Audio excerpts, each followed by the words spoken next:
تو میں اب تفتیش پہ آتا ہوں.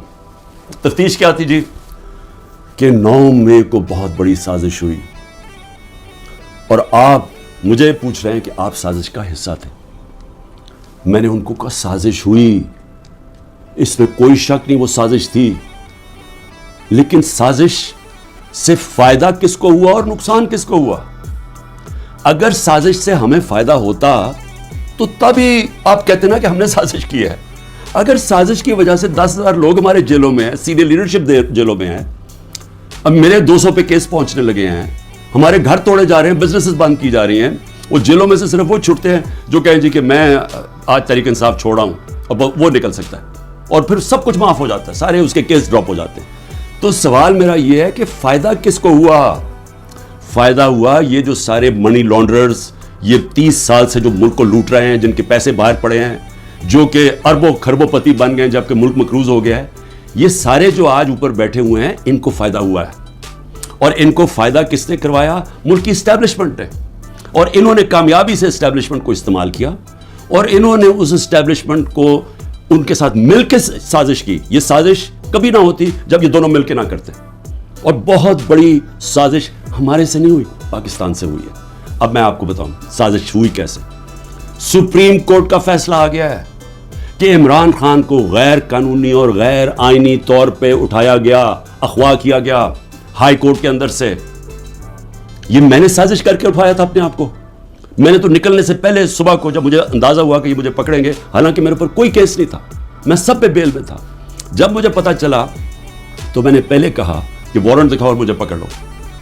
تو کیا ضرورت پڑی تھی کہ ڈنڈے مار کے, چیزیں توڑ کے, شیشے توڑ کے, وہ بیچارہ رجسٹری آفس کے سٹاف کو مارا, وکیلوں کو مارا, میرے گارڈز کو بیچارے ان کو مارا. کیا ضرورت پڑی تھی؟ کیا کہ میں دہشت گرد تھا؟ تو جان کے یہ دنیا میں دکھانے کے لیے ویژنز یہ جو گئے ہیں کہ جس طرح مجھے وہاں سے پکڑ کے لے کے گئے ہیں, اور اس کے بعد پہلے سے ہی تیاری تھی کہ جو بھی رد عمل آئے گا وہ پہلے سے تیار بیٹھے تھے کہ انہوں نے یہ بلڈنگ چلانی ہے. اور میں انشاءاللہ جس دن انڈیپینڈنٹ انویسٹیگیشن ہوئی میں ثابت کروں گا. عسکری ٹاورز کا ایک گواہ ہے, اور کوئی پتہ نہیں وہ ویگو ڈالا وہاں پہنچ جائے اور اس کو اٹھا کے لے جائے, اس کی پوری ریکارڈنگ ہے کہ وہاں کیا ہوا تھا. وہ کوئی تحریک انصاف نہیں تھی جب عسکری ٹاور جلایا گیا. اور کیا آج آئی جی پنجاب جو دندناتا پھر رہا ہے, کیا اس سے کسی نے نہیں پوچھنا کہ وہاں سے 2 گھنٹے لگ رہے ہیں, وہ لوگ آ رہے ہیں اور یہاں پروٹیسٹ کرنے کے لیے, کسی نے نہیں پوچھنا اس سے کہ جناب آپ کی پولیس کدھر تھی؟ ساری جگہ تو ٹیئر گیسنگ کر رہے تھے, ساری جگہ تو کھڑی تھی, ادھر کیوں نہیں گئی؟ اور کدھر گیا وہ سی سی ٹی وی کیمرہ؟ کیوں نہیں اس کی فوٹیج آئی سب کے سامنے؟ کیوں نہیں انڈیپینڈنٹ انکوائری ہوئی؟ کور کمانڈر گھر کی سازش تھی, اور انشاءاللہ یہ سازش آئے گی سامنے جب ہمارا موقف سنا جائے گا.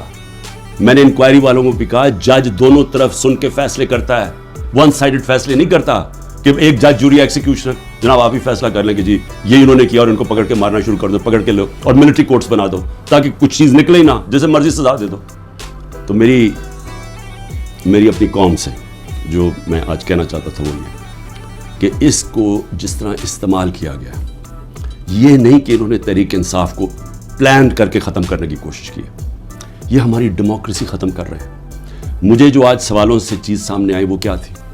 مجھے کہتے جی آپ کے لوگ کیوں گئے وہاں, کنٹونمنٹ میں کیوں گئے, تو فلانی جگہ کیوں گئے, آپ نے پہلے سے تیار کیا ہوا تھا. میں نے ان سے پوچھا کہ جب مجھے کمانڈو ایکشن سے اٹھایا جا رہا ہے وہاں تو کدھر جانا تھا لوگوں نے پروٹیسٹ کرنے؟ تو اس کی باتوں سے مجھے یہ لگا کہ آپ کو پرامن احتجاج کرنے کی اجازت نہیں ہے کہیں جی ایچ کیو کے سامنے یا کنٹونمنٹ کے سامنے. مجھے بتائیں آئین میں کدھر لکھا ہوا ہے؟ کہیں آئین میں لکھا ہوا ہے تو میں مانوں کہ میں نے قانون توڑا ہے. آئین میں لکھا ہوا ہے کہ آپ کا حق ہے, ہر پاکستانی کا حق ہے کہ جب ناانصافی ہو, سمجھے, ناانصافی کے خلاف آپ پروٹیسٹ کر سکتے ہیں پرامن طور پہ. یہ آپ کا آئین کا حصہ ہے. جو کور کمانڈر ہاؤس جلایا ہم سب اس کے ہم مذمت کرتے ہیں. میں نے اپنی ججمنٹ میں لکھا ہوا ہے چیف جسٹس نے, اور ناانصافی ہوئی تھی. سپریم کورٹ نے کہا کہ ناانصافی ہوئی ہے. سپریم کورٹ نے اپنے فیصلے میں کہا ہے کہ غیر آئینی اور غیر قانونی طور پہ عمران خان کو اٹھایا گیا, اور پھر جس طرح ذلیل کر کے مجھے اٹھایا گیا, تو کیا یہ بھیڑ بکریاں تھیں؟ یہ تحریک انصاف کے جو لوگ تھے وہ بھیڑ بکریاں تھیں, چپ کر کے بیٹھ جاتی. کیا انہوں نے غلط کیا تھا کہ اگر وہ پرامن احتجاج کے لیے نکلے تھے؟ جی وہ جو جیو فینسنگ میں وہاں بھی پہنچ گیا نا, وہ بھی ساروں کو جیلوں میں ڈال دیا. اس کا مطلب آپ یہ کہہ رہے ہیں کہ آپ ساری جگہ احتجاج اگر کر سکتے تو کریں, لیکن کہیں بھی کنٹونمنٹ کے اندر GHQ آپ اس کے سامنے احتجاج نہیں کر سکتے. آپ ذرا غور سے سمجھیں کہ اس کا مطلب کہ آپ نے کہا ہے کہ اگر وہ قانون توڑیں بھی تو وہ قانون سے اوپر ہیں. یہ مطلب ہو گیا نا اس کا. میرے اوپر ایک کیس کیا ہے کہ میں نے ملک سے غداری کی. ملک سے کیا غداری کی کہ جنرل فیصل نصیر کو میں نے کہہ دیا ڈرٹی ہیری, اور میں نے اس کو کہا کہ یہ ذمہ دار ہے میرے قتل کا کرنے کی کوشش پہ. اس کو کہا جی آپ نے ملک سے غداری کر دی. اس کو ملک سے غداری کہہ رہے ہیں. سو اس کا مطلب یہ کہ یا تو وہ جنرل فیصل نصیر قانون سے اوپر ہے, یا آپ نے اس کو لائسنس دیا ہوا ہے کہ وہ کسی کو قتل کر دے, یا تو یہ مطلب. اور یا یہ کہ ہماری جرت کیسے پڑی, کہ ہم کوئی کمی ہے اس ملک میں, کیا ہماری کوئی حیثیت ہی نہیں ہے کہ میں اپنی FIR نہیں کٹوا سکتا جو میرا ملک کا قانون مجھے حق دیتا ہے.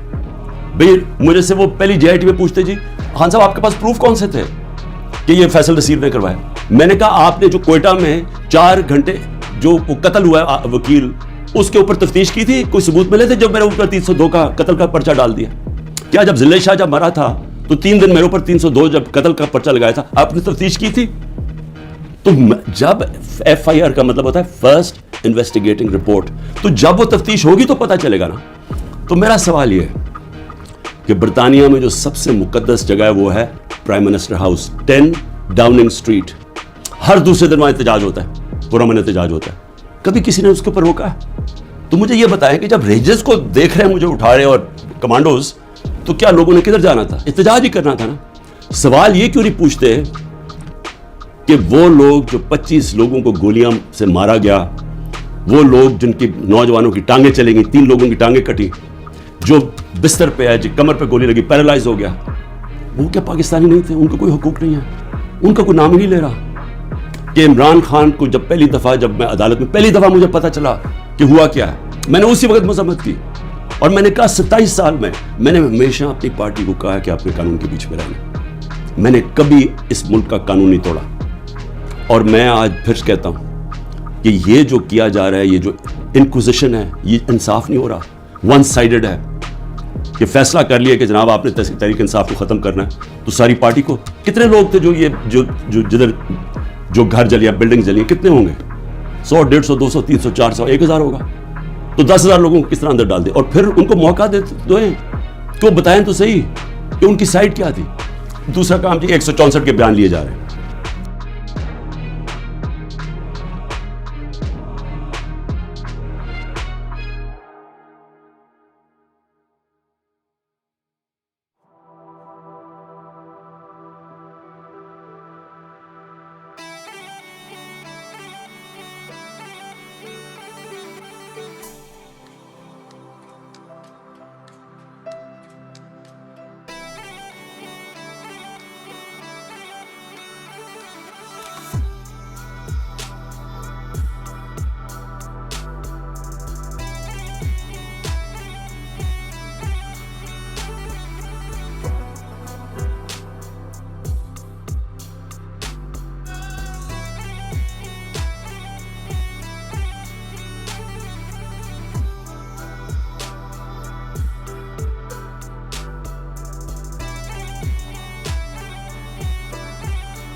جو جیلوں کے اندر لوگ ہیں, جو خاص طور پہ جن کو انہوں نے سمجھا جی جیو فینسنگ میں آ گئے, ان سے بیان کیا لیا جا رہا ہے. میرے سینئر لیڈرشپ جو جیلوں میں ہے کہ جی 164 کا بیان دیں کہ عمران خان نے ہمیں حکم دیا تھا کہ وہاں جا کے گھر جلاؤ, یہ عمران خان کا حکم ہے, یہ ان سے بیان لے رہے ہیں. پہلے تو قانون کے اندر یہ سمجھ جائیں کہ جو وعدہ معاف گواہ ہوتا ہے اس کو گرگٹ کہتے ہیں قانون میں.